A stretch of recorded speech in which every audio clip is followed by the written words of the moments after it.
Assalamualaikum warahmatullahi wabarakatuh. Perkenalkan, nama saya Muhammad Malwala. Saya akan mempresentasikan sebuah artikel yaitu berjudul tentang pandemi corona dan bisnis reksadana. Sebuah artikel yang membahas tentang bagaimana berbisnis saat pandemi corona. Kurang dari 2 bulan, lanskap ekonomi Indonesia yang tadinya optimis menjadi kurang optimis atau menuju jurang ekonomi karena adanya sebuah virus yang bernama SARS-CoV-2 atau dikenal dengan corona, sehingga pemerintah melakukan kebijakan yaitu PSBB atau pembatasan sosial berskala besar, sehingga menutup pabrik-pabrik, toko-toko, pasar, mal, bahkan sekolah juga ditutup, sehingga berdampak besar terhadap perekonomian Indonesia. Sejak pertama kali virus corona diumumkan di Indonesia oleh Presiden pada tanggal 2 Maret 2020, indeks harga saham gabungan atau IHSG langsung mencatat penurunan sekitar 1,68% ke level 5.300 sekian, dan terus mengalami penurunan hingga ke level 3.937 pada 24 Maret. Dan juga penurunan ini diikuti oleh pelemahan nilai tukar rupiah sampai level 20% ke level terendahnya yaitu 16.741. Penurunan yang terjadi di IHSG membuat regulator dan pengawas pasar modal membuat kebijakan pada 10 Maret 2020.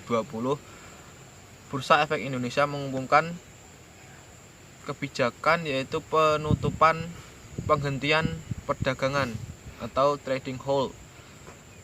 Apabila terjadi penurunan tajam dalam satu hari dalam bursa yang sama, maka akan dihentikan.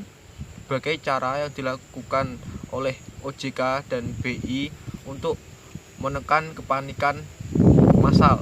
Kebijakan yaitu menurunkan batas bawah dari 10% menjadi 7%. Artinya jika sebuah saham turun 7%, maka akan langsung dihentikan dan tidak bisa diperjualbelikan lagi.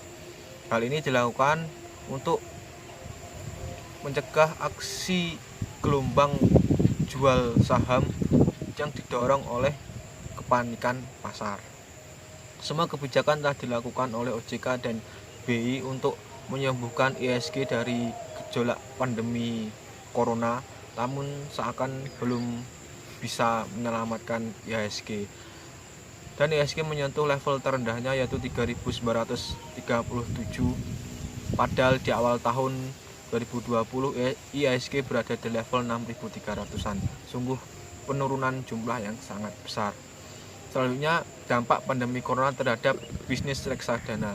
Bila pandemi corona menyebabkan kepanikan di pasar modal, namun di bisnis reksadana tampaknya tidak terlalu terjadi kepanikan.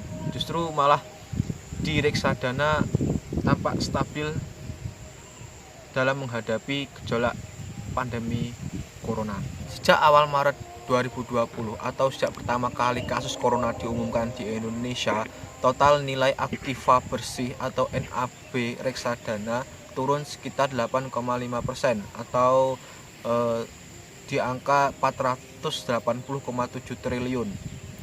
Namun angka ini jauh lebih kecil dibandingkan penurunan indeks pasar modal yaitu sekitar 14,7% ke level 4.600 sekian. Dan penurunan NAB ini sebenarnya terjadi karena kinerja pasar, bukan karena penarikan dana oleh para investor. Sekian, terima kasih. Wassalamualaikum warahmatullahi wabarakatuh.